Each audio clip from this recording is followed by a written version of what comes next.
Kunagi ei oleks ma uskunud, et ma olen see naine, kes naeratab kättemaksu plaanides. Kuid seal ma seisin oma köögis 28.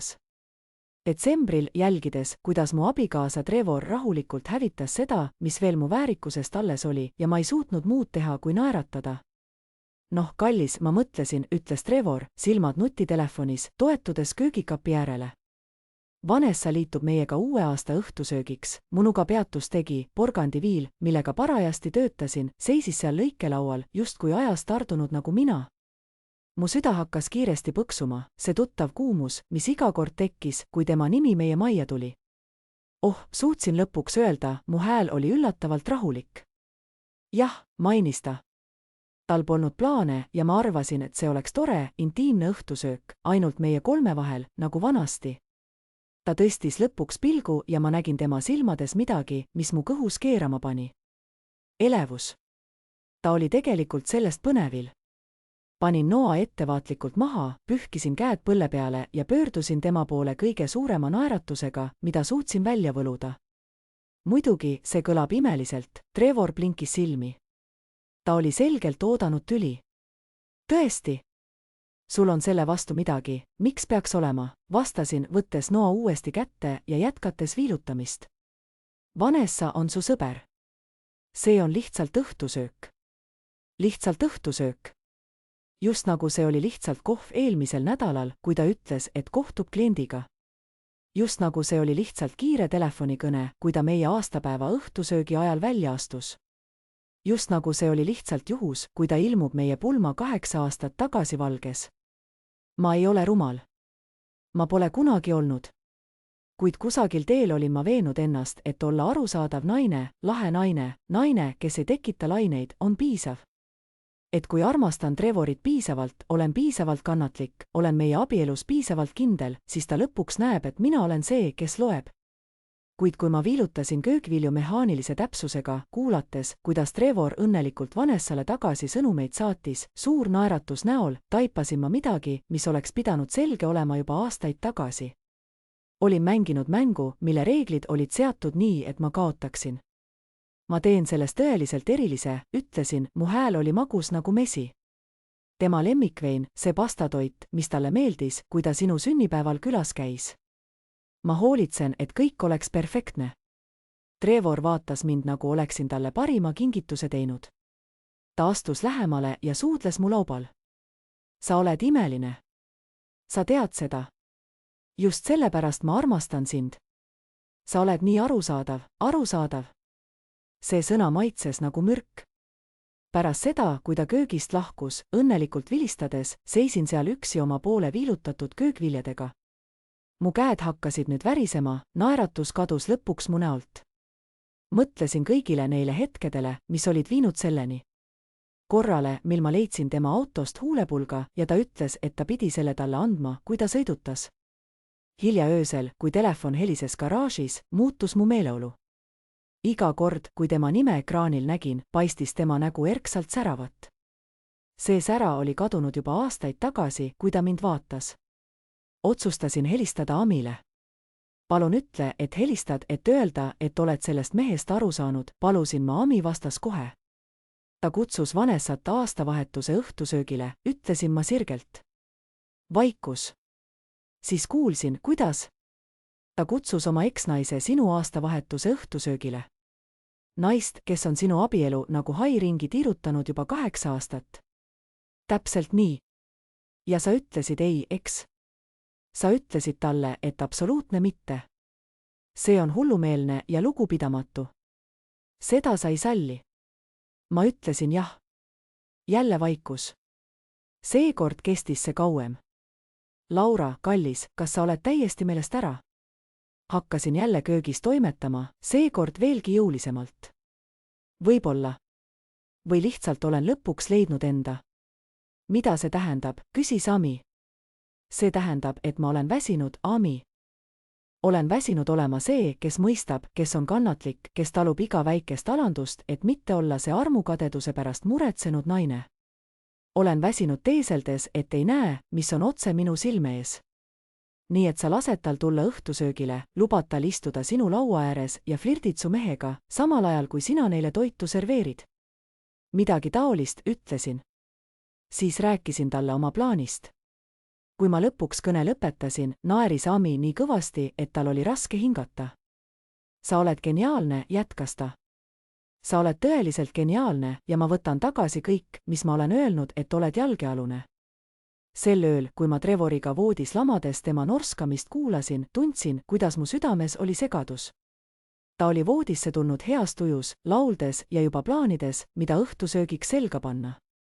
Ühel hetkel proovis ta mind suudelda, tõeliselt suudelda, ent see entusiasm, mida ma polnud kuude kaupa kogenud, ajas mind ära keerama, et väita peavalu.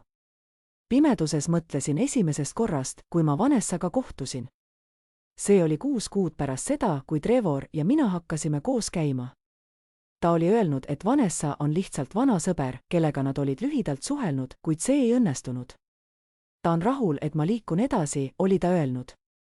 Vanessa ilmus kohvikusse, kus me kohtusime. Tema pikkade jalgade ja disaineririietega ning naeratuse, mis ei ulatunud silmadeni, oli ta nagu kiusatus. Nii et sina oled uus tüdruksõber, küsis ta, vaadates mind üle, nagu ma oleksin midagi, mida ta ostaks, kui hind oleks õige. Trevoril on oma tüüp, mõistsin ma oleksin pidanud tähelepanu pöörama sellele, kuidas Trevor punastas, kuidas ta mu silmi vältis ja sellele, kuidas Vanessa puudutas tema kätt just liiga kaua, kui ta hüvasti jättis. Ent ma olin noor, armunud ja piisavalt rumal, et uskuda, et minevik jääb minevikku. Aastate jooksul olin vaadanud, kuidas ta meie ellu nagu tükk nõela sisenevad, mis ei tahtnud välja tulla. Ta helistas, kui tal oli nõu vaja. Ta ilmus tema kontorisse lõunat tooma.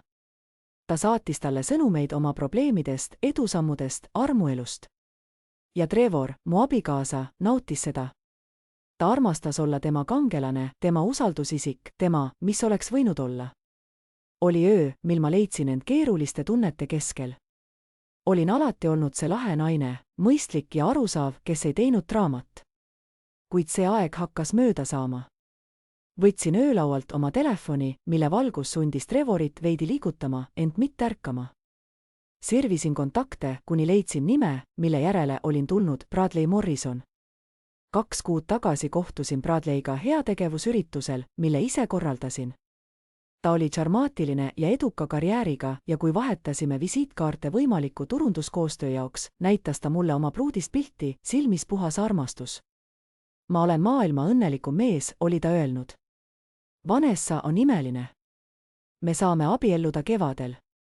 Pilti vaadates külmus mu veri. See oli tema.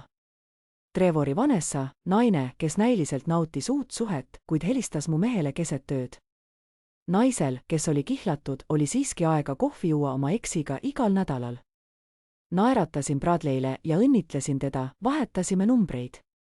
Tookord ei teadnud ma, miks ma tema kontaktandmeid säilitama jäin. Võib-olla oskus mingi osa minust ette näha, et see hetk tuleb. Nüüd, vaadates tema nime telefonis, tegin oma otsuse.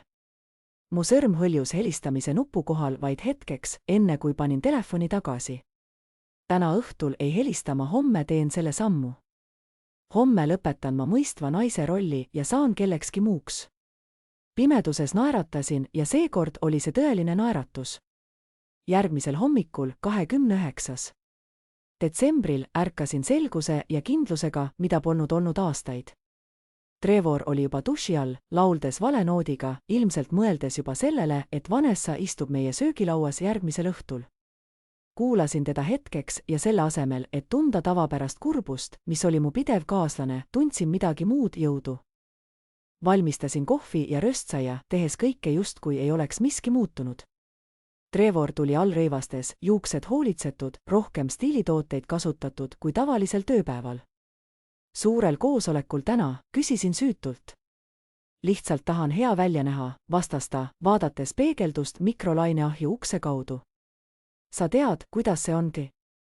Ma teadsin täpselt, kuidas see on, ta tahtis hästi välja näha, et valmistuda paratamatule telefonikõnele või sõnumivahetusele Vanessaga seoses homse õhtusöögiga. Ulatasin talle oma naeratusega kohvi, mis sundis teda rahunema. Ta arvas, et oli võitnud. Arvas, et olin alla andnud ja selle alanduse vastu võtnud, nagu olin teinud kõigi teistega. Hetkel, mil tema auto sõitis meie hoovist välja, haarasin telefoni. Mu käed olid kindlamad, kui olin osanud oodata. Helistades Bradley numbrile, kõlas see 3 korda ja ma peaaegu juba katkestasin. Peaaegu. Bradley Morrison, vastas ta oma ametlikul advokaadi toonil. Bradley. Tere, mina olen Laura Bennett. Me kohtusime heategevuslikul oksjonil paar kuud tagasi. Teid huvitas minu firma turundustegevus teie praktikale. Laura, muidugi, ma mäletan. Kuidas sul läheb, küsis ta. Tema hääl soojenes kohe. Ta kuulus nende tõeliselt toredate inimeste hulka, kellele oli raske halba teha, mis tegi selle, mida ma plaanisin, veidi kohutavaks, aga ainult veidi. Olen suurepärane, aitäh. Kuule, ma tean, et see on viimasel minutil, aga mu abikaasa ja mina korraldame homme õhtul intiimset aastavahetuse õhtusööki ja ma tahaksin, et sina ja su kihlatu liituksime meiega. Tundus, et teisel pool liini oli hetkeks vaikust. See on väga lahke sinult. Las ma kontrollin Vanessaga. Oota. Kuulsin taustal summutatud hääli. Sõnu ma ei eristanud, kuid märkasin, kuidas Vanessa toon muutus murelikuks. Mu süda hakkas kiiresti põksuma. See oli hetk, mil kõik pidi paika loksuma. Kui ta suudab Bradleyt veenda, et öelda ei, siis kogu mu plaan kukub kokku.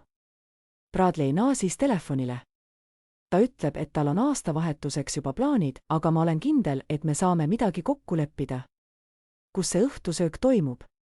Andsin talle oma aadressi, rääkides aeglaselt ja selgelt. Jälle paus. Seekord pikem. Oota, see on naljakas. Vanessa ütleb, et tema plaanid on just sellel samal aadressil. Väike maailm.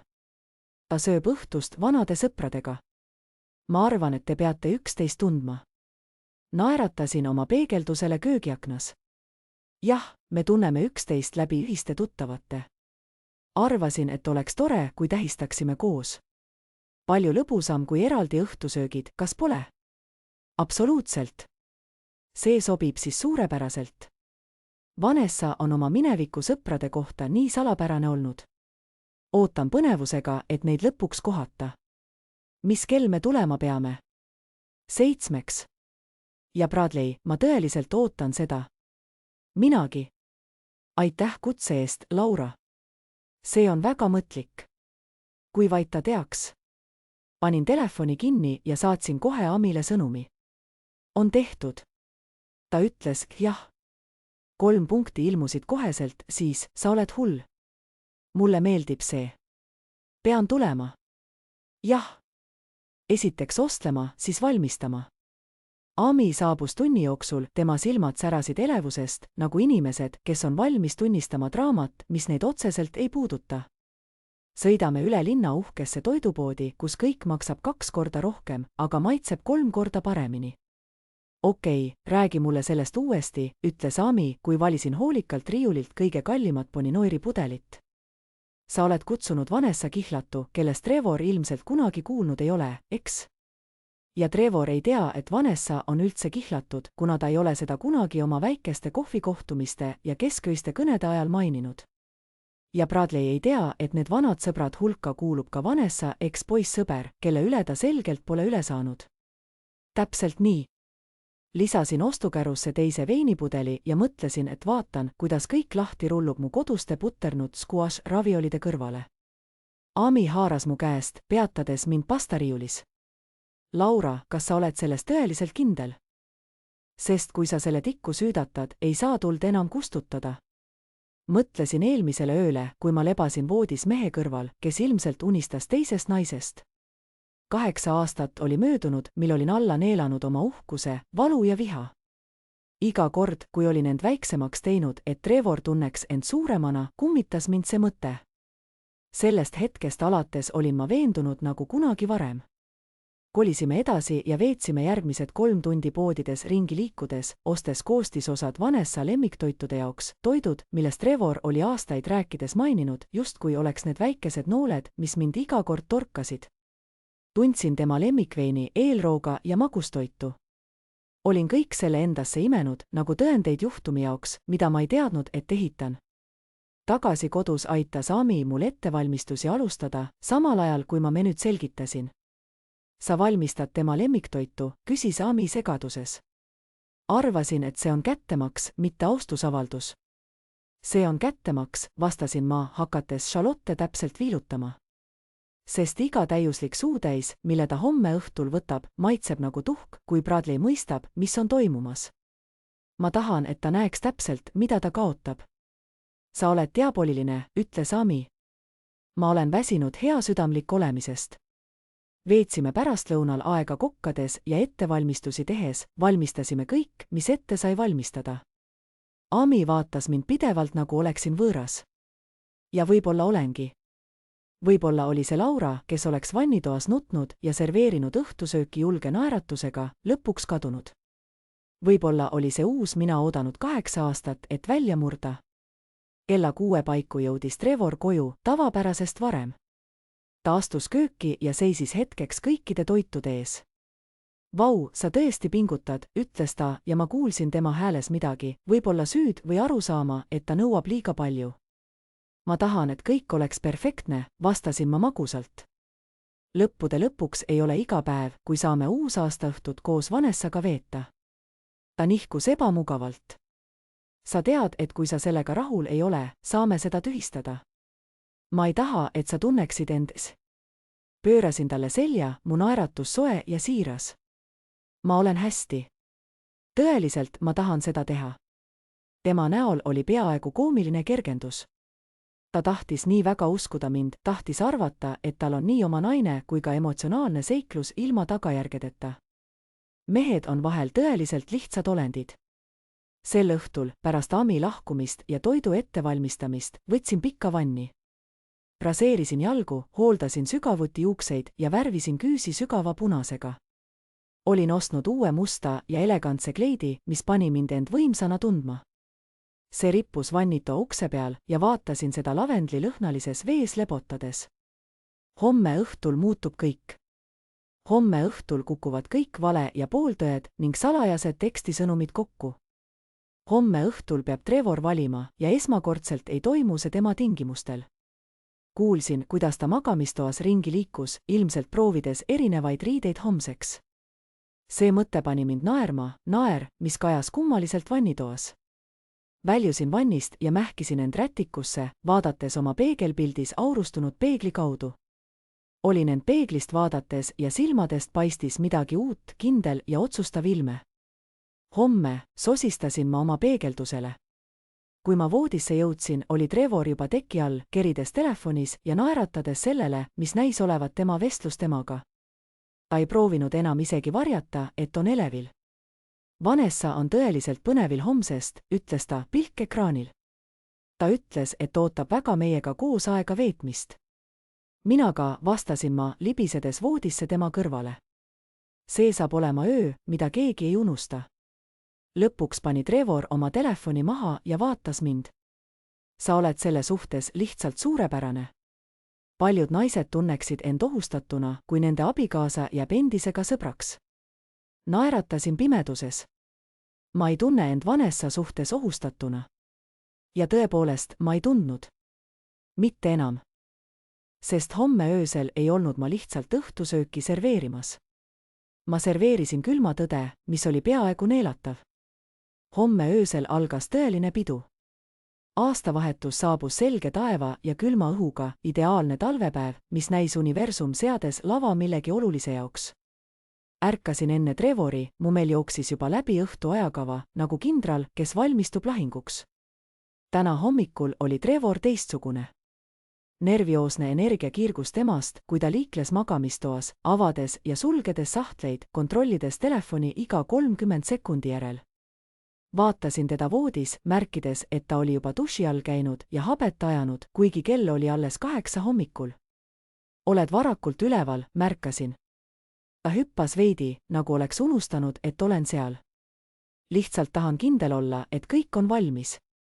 Kas vajad millegagi abi? Mul on kõik kontrolli all. Venitasin ja tõusin voodist, liikudes mööda temast vannituppa. Peeglis nägin, kuidas ta hoidis 2 erinevat särke, kulm kortsus keskendunult. Milline, küsis ta, hoides üles sinist ja halli särki. Sinine, vastasin.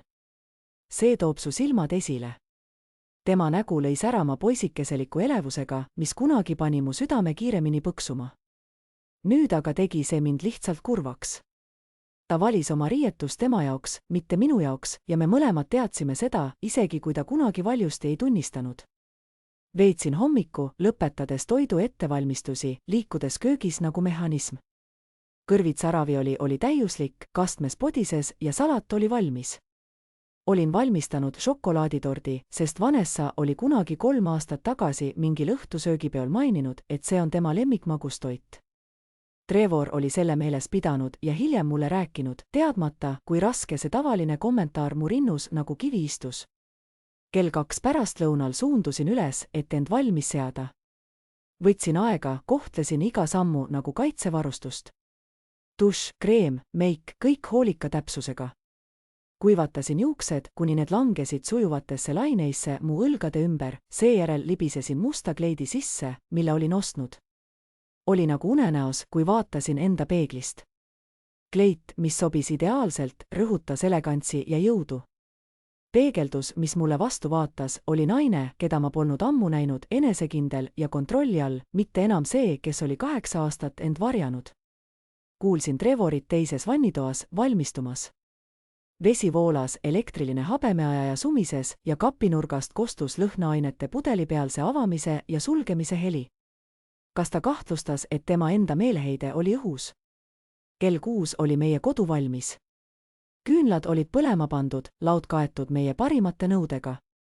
Taustal mängis pehme muusika, kogu stseen nägi välja nagu ajakirjast, ideaalne, ilus ja samas täiesti vale. Trevor ilmus alla kell 6:15 ja ma pidin tunnistama, et ta nägi tõeliselt hea välja. Sinine särk, tumedad püksid, juuksed laitmatult sätitud. Ta oli riietunud kedagi erilist silmas pidades, aga mitte oma naise jaoks. Sa näed välja imeline, ütles ta, kui mind nägi, ja ma tundsin, et ta mõtles seda tõeliselt. Kuid tema silmis oli midagi muud, midagi hajameelset, nagu mõtleks ta juba, kes veel seda õhtut näeb. Thank you, vastasin, samal ajal kui ta elutoas ringi liikus, padju sättides, mis ei vajanud sättimist, ja oma telefoni piilumas, vaadates aknast välja. Tema närviline energia oli peaaegu naljakas. Ma polnud kunagi näinud teda nii ärevana, isegi meie pulmapäeval mitte. Kell 6:28 kerkisid autotuled meie esikuaknast üle. Trevor hüppas peaaegu püsti. Ta on kohal, ütles ta, ja tema hääles oli elevust, mis oli nagu noolepuudutus. Võtsin sügava hinge ja silusin kleiti. Šohtime. Laskisin Trevoril ukse avada, ise köögis püsides, kuuldes tema häält, mis täitis kodu nagu mürgine aur. Trevor, oh mu jumal, sa näed imeline välja. Lugesin vaikselt 5 ja astusin siis välja, et meie külalist tervitada. Vanessa seisis meie esikus, nagu tal oleks seal õigus, seljas punane kleit, mille hind tõenäoliselt ületas mu automakse. Tema juuksed olid laitmatud, meik perfektne.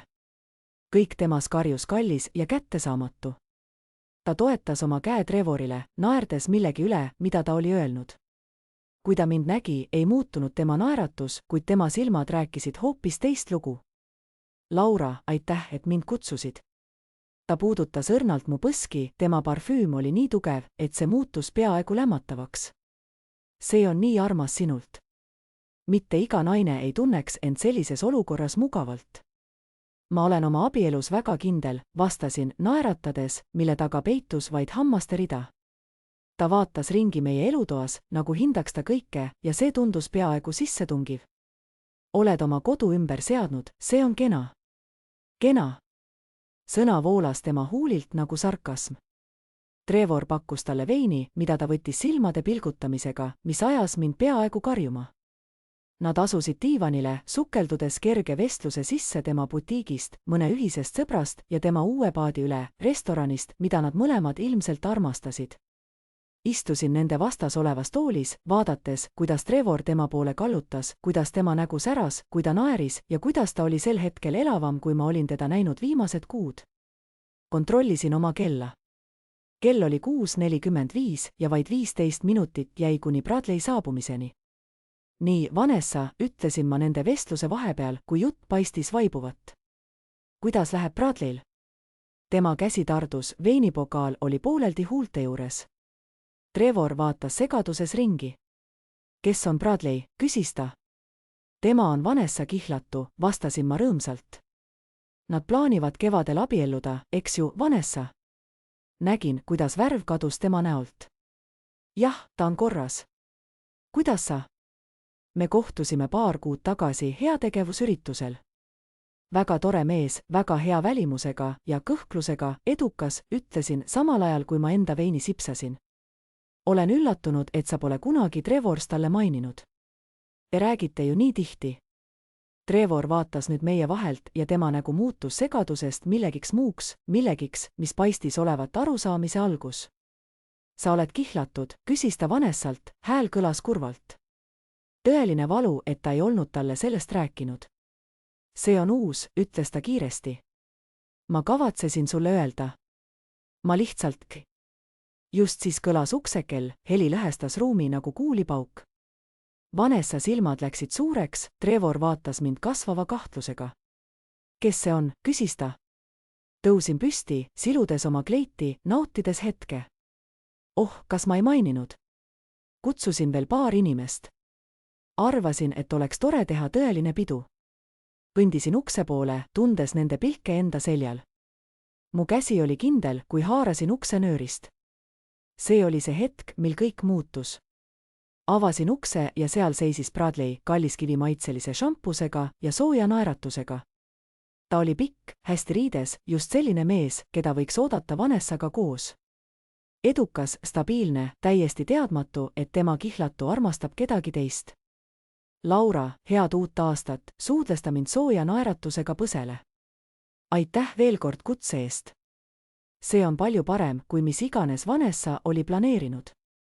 Tegelikult ütlesin samal ajal, kui astusin kõrvale, et lasta tal sisse astuda. Vanessa on juba siin. See on õhtusöök, millele ta plaanis tulla. Vaatasin, kuidas tema nägu töötles seda informatsiooni ja nägin segaduse hetke enne, kui naeratus tagasi tuli. Oh, see on mugav, ütles ta. Ta astus elutuppa ja ma järgnesin talle, jälgides kõike nagu filmi, mida olin juba näinud. Bradley nägu, kui ta nägi Vanessat diivanil Trevoriga koos istumas, natuke liiga lähedal. Vanessa nägu, mis muutus heledast hallist kummituslikuks. Trevor, kelle nägu käis läbi segaduse, arusaamise ja hirmu, mis kerkis tema silmadesse. Vanessa, kallis, ütles Bradley, kui ta lähenes ja kummardus, et teda suudelda. Ta pööras pead viimasel hetkel, nii et tema huuled tabasid vaid tema põske. Sa ei öelnud mulle, et see on see õhtusöök, mille sa plaanisid. Ja sina pead olema Trevor. Ta ulatas oma käe minu mehele, siiralt ja sõbralikult. Trevor raputas kätt mehaaniliselt, tema silmad kohtusid minu omadega üle toa, seal, kus paistis hirm. Ma olen sinust nii palju kuulnud, jätkas Bradley, asudes toolile, mille olin vabastanud. Vanessa räägib sinust pidevalt. Vanad sõbrad on ju nii olulised, eks? Järgmine vaikus oli magus. Olin endale vabanduse teinud ja läksin kööki õhtusööki kontrollima, jättes 3 inimest istuma oma mugavate valehäbide rusude vahel. Köögis, kui segasin kastet, lubasin endale väikese naeratuse. Tegelik õhtusöök oli alles algamas. Võtsin köögis aega, lastes elutoas olevatel pingetel kasvada nagu potis, mis oli keema minemas. Ukse kaudu kuulsin Bradley rõõmsat häält, mis kandis juttu edasi, olles täiesti teadlik, et teised 2 vaevu hingasid. Kui ma naasin eelroogadega, oli pilt täpselt selline, nagu olin ette kujutanud. Vanessa istus diivanil jäigalt, hoides veiniklaasi nii tugevalt, et see võis iga hetk puruneda. Trevor oli kolinud diivani teise otsa, pannes nende vahele distantsi, nüüd kui Bradley oli kohal. Bradley istus mugavalt ja lõdvestunult, rääkides oma päevast, justkui oleks see täiesti tavaline õhtusöök. Need näevad imeliselt head välja, Laura, ütles Bradley, kui võttis minu pakutud brusketta. Vanessa aina räägib, kuidas ta ei leia sellest linnast head Itaalia toitu. Pead talle oma retsepte jagama. Vanessa tegi vaikse läkastuse. Naeratasin talle magusalt. Muidugi peaksime tihedamini kokku saama, eks? Neljakesi, Trevor vaatas mind silmad lahti, segu hirmust ja vihast.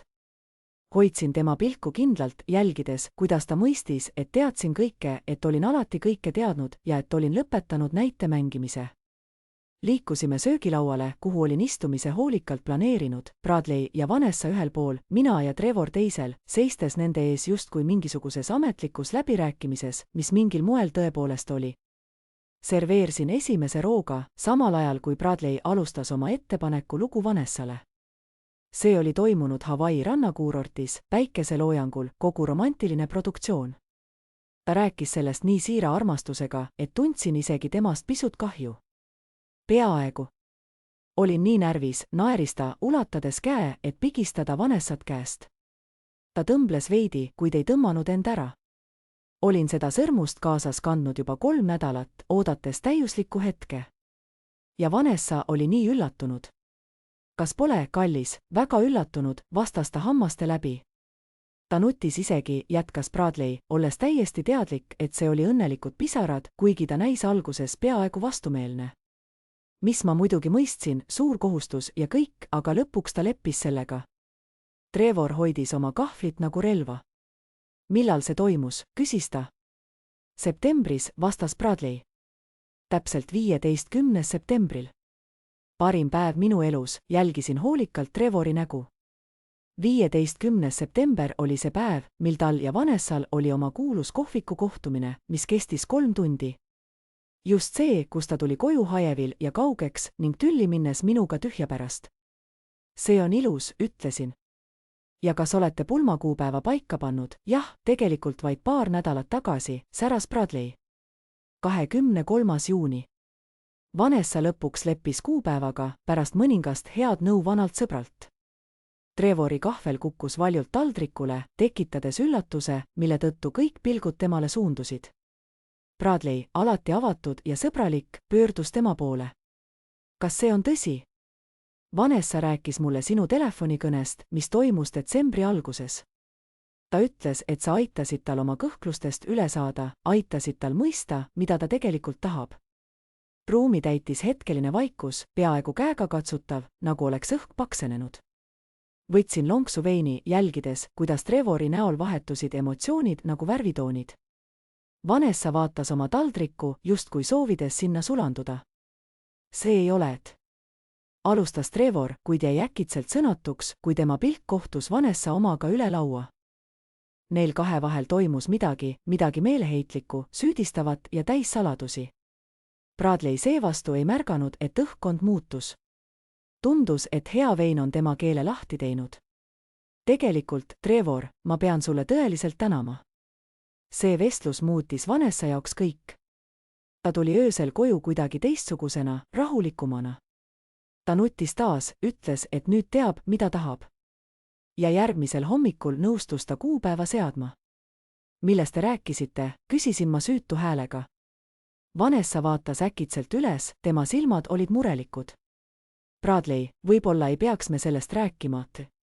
Oh, Vanessa on lihtsalt häbelik, vastas Bradley, nagu pühkides tema hirmu teemale. Ta ütles, et helistas sulle, kuna tal olid meie üle kahtlused, abiellumise üle. Ta soovis kellegi arvamust, kes teda hästi tunneb, kes temaga varem dateeris. Trevor näis äkitselt haiget saavat. Nägin, kuidas tema mõtlemine käis, püüdes välja mõelda, kui palju Bradley tegelikult teab. Ja millist nõu sa talle andsid, Trevor, küsisin ma endiselt magusalt ja süütult. Ma ei mäleta tõeliselt, vastas Trevor tõrges häälel. Tõeliselt? Bradley näis üllatunud. Vanessa ütles, et see oli pikk vestlus, üle tunni. Ta rääkis, et te rääkisite suhetest, valikutest ja ta peatub, üritades meenutada. Mida sa ütlesid, kallis? Midagi südame järgimisest. Vanessa tõusis äkitselt püsti, tool tõmbus vali kriuksuga vastu põrandat. Mul on vaja WC-sse minna. Ta praktiliselt põgenes laua äärest. Bradley näis esmakordselt segaduses. Kas temaga on kõik korras, küsis ta. Pulmastress, ilmselt, vastasin ma sujuvalt. See on suur surve. Bradley noogutas, kuid ma märkasin, kuidas tema näole hakkasid kahtluse seemned idanema. Ta vaatas Trevorit, tõeliselt vaatas teda. Nägin, kuidas tema sees hakkas ärkama advokaat, kes märkab detaile ja loeb inimesi nagu raamatuid.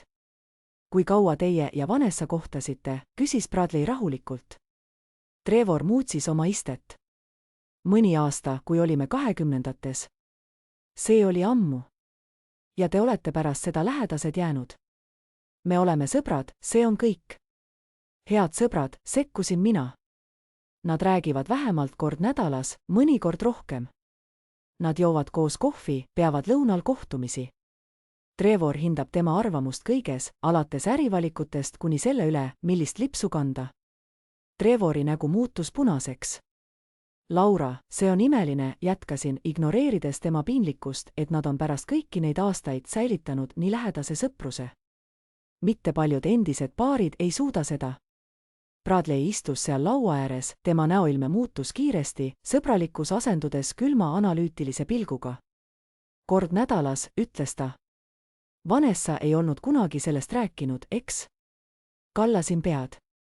See tundus kummaline, et ta ei teadnud oma kihlatu lähedastest meeste sõpradest. Laura, peatu, ütles Trevor madala ja tungiva häälega. Millele sa viitad, küsisin, püüdes vestlust jätkata, silmad süütud ja laiad. Kas Vanessa ütles sulle, et Trevoril on endiselt nende ülikooli aegne foto rahakotis? Või et ta saadab talle enamikul hommikutes tere hommikust sõnumeid? Või et ta helistas talle nuttes keset ööd 2 nädalat tagasi, kuna tal olid kahtlused pulmade osas? Trevor tõusis nii kiiresti, et tema tool kukkus tagurpidi. Piisab. Küll oli Bradley nüüd ka tõusnud, kuid aeglaselt tema kogu olemus oli muutunud. Sõbralik külaline oli kadunud, asendunud mehega, kes just mõistis, et teda on petetud. Kas see on tõsi, küsis Bradley, tema hääl kõlas külmalt. Selgita, miks mu kihlatu on oma endise poissõbraga emotsionaalset suhet pidanud. Selgita, miks sa oled mulle kuude viisi valetanud teie suhte kohta. See ei ole nii, ütles Vanessa, kuid tema hääl oli nõrk. Siis kuidas see on, küsis Bradley, vaadates Trevori poole. See telefonikõne detsembris. Millest te tegelikult rääkisite? Trevor vaatas Vanessale, siis mulle ja lõpuks tagasi Bradley poole. Nägin, kuidas ta püüdis välja mõelda, mida öelda, kuidas kahju vähendada, kuid sel hetkel polnud enam mingit viisi seda vähendada. Ütle talle, sosistasin ma vaikselt. Ütle talle, mida sa Vanessale öelda tahtsid. Trevoril murdus nägu kokku. Me rääkisime tunnetest, minevikust. Millistest tunnetest, nõudis Bradley, sõnad ripuvad õhus, oodates vastust. Vanessa nuttis nüüd vaikselt, pisarad voolamas mööda tema täiuslikku nägu. Trevor nägi välja murdunud, vaheldudes 2 erineva mina vahel. Ja mina istusin seal, vaadates, kuidas mu hoolikalt koostatud plaan areneb just nii, nagu olin ette kujutanud, tundes vaid külma rahuldust. Trevor avas ja sulges suu nagu kala, kes on õhus uppumas. Vaikus venis nii pikaks, et kuulsin laua peal küünalde flikkerimist. Lõpuks kostis Vanessa hääl, vaevu sosin. Bradley, palun, kas me saaksime sellest eraviisiliselt rääkida? Ei, vastas Bradley teravalt. Miski ei olnud enam sama, nagu see soe mees, kes oli mu uksest sisse astunud tund aega tagasi. Ma tahan seda siin kuulda. Ma tahan kuulda tõde mõlemalt teilt kohe. Millest te detsembris rääkisite, Trevor? Trevor vaatas mind üle laua ja tema silmades nägin ma midagi, mida polnud kunagi varem näinud. Hirm. Tõeline, siiras hirm, et ta on kaotamas kõike. Hea, ütlesin mina. Ta neelas raskelt. Ma ütlesin talle, et mõnikord mõtlen, mis oleks juhtunud, kui me oleksime koos jäänud, kui ma oleksin teinud teistsuguse valiku. Need sõnad langesid nagu pommid. Bradley astus tagasi, tema nägu muutus kahvatuks. Vanessa lasi endast väljapoole häälitsuse, mis oli pooleldi nutu ja pooleldi ahastuse segu, ning ma istusin täiesti paigal, jälgides, kuidas mu abielu puruneb nagu klaas. Sa ütlesid mu kihlatu kohta, et kahetse, et temaga koos ei ole. Bradley hääl kõlas nüüd ohtlikult vaikse. Kuna ta on minu kihlatu, samal ajal kui sina oled abielus. Ei olnud see nii, ütles Trevor meelheitlikult. Ta helistas mulle, oli mures ja segaduses pulmade pärast ja ma lihtsalt olin aus. Ma ütlesin, et ma saan aru, sest mul on endal olnud samad küsimused. Mida sa silmas pead, küsisin, mu hääl lõhestas ruumi nagu klaasikilt. Kõik pöördusid mu poole. Ütle välja, Trevor. Räägi kõigile, milliseid küsimusi oled endalt küsinud 8 aastat. Laura, ära ütle neile, palus ta. Kuid mu vaoshoitus murdus lõpuks, mu hääl tõusis. räägi Bradley'le ja Vanessale, mida oled mõelnud iga kord, kui mind vaatad. Räägi neile nendest tekstisõnumitest, mille ma 3 kuud tagasi leidsin. Nendest, kus sa ütlesid, et mõtled temast iga päev. Kust sa ütlesid, et abiellumine minuga oli praktiline valik, aga tema oli see, kes käest läks. Trevor nägu muutus valgeks. Vanessa käsi lendas suule. Bradley seisis külmunud, töötledes teavet, mis purustas tema maailma tükkhaaval. Sa läksid mu telefoni. Trevor hääl oli nõrk ja kaitsev. Sinu telefon, naersin ma ja see kõlas ebamugavalt isegi mu enda kõrvadele. Sa jätsid selle vanni tualetti, kui sa duši all olid. Sinu kallis Vanessa saatis sulle südame emotikoni kell 6 hommikul ja kui ma sõnumi avasin, leidsin 6 kuud vestlusi, mis teeks iga naise füüsiliselt haigeks. Tõmbasin oma telefoni välja, mu käed värisesid nüüd vihast, mida olin liiga kaua endas hoidnud. Kas peaksin lugema mõned peamised kohad? Siin on oktoobrist, kus sa ütlesid talle, et abiellusid minuga, sest ma olen stabiilne ja turvaline. Aga sa pole kunagi tundnud minuga seda, mida tundsid temaga. Või augustist, kus ütlesid, et unistad temast. Või minu isiklik lemmik novembrist, kus ta küsis, kas sa jätaksid mind, kui ta paluks, ja sina vastasid, lõpeta. Vanessa karjus. Lihtsalt lõpeta. Bradley, palun lase mul selgitada. Selgitada mida, katkestas Bradley, tema hääl murdus. Selgitada, kuidas sa ütled teisele mehele, et armastad teda, samal ajal kui kannad minu sõrmust. Selgitada, kuidas oled meie pulmi planeerinud, samal ajal kui emotsionaalselt petad mind. Ma ei ole kunagi öelnud, et armastan teda, protestis Vanessa nõrgalt. Kerisin oma telefonis, kus olin ekraanipilte teinud igast sõnumist, enne kui Trevoril oli võimalust neid kustutada. 3. detsember, kirjutas Vanessa, ma armastan sind. Sa tead seda, eks? Olen alati armastanud. Trevor vastas, ma tean. Mina armastan sind ka. Olen kõike selle pärast kahetsenud. Tuba plahvatas. Bradley pöördus Vanessa poole sellise raevuga, et ta komistas tagasi. Sa ütlesid talle, et armastad teda, samal ajal kui oled minu kihlatu. See ei ole sama, nuttis ta. See on erinev. See on keeruline. Meil on ajalugu. Me ehitasime tulevikku, karjus Bradley. Või vähemalt ma arvasin, et ehitasime. Kas see kõik oli tõeline? Või kas sa lihtsalt kasutasid mind lohutuseks, samal ajal kui igatsesid tema järele? Trevor püüdis rääkida. Bradley, kuula.